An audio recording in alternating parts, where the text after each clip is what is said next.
So City Bill said, "What is the name of the God that's picking certain people to be the chosen ones?" Well, the short answer, I could just say Enlil.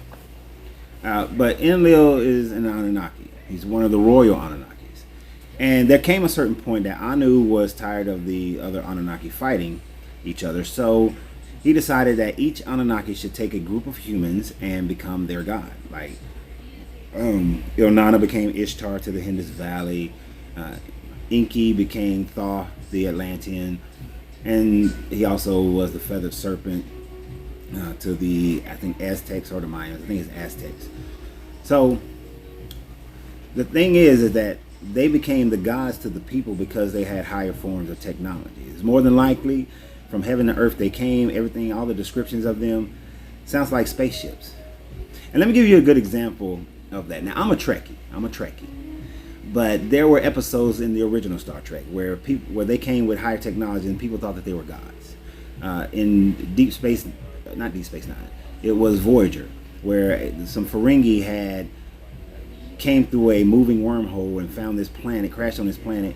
They read the scriptures of those people and they made it seem like they were that god. And they had a replicator, which was amazing. And so the people thought that they were gods.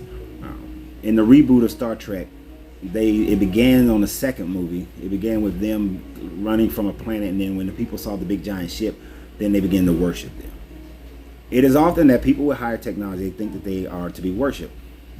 When Cortez came across the Atlantic and showed up to the people in Central America, because of their description, they thought that he was the return of Quetzalcoatl, because he was wearing the armor and he was all shiny, and when a ship comes over the horizon, it looks like it's coming out of the sky.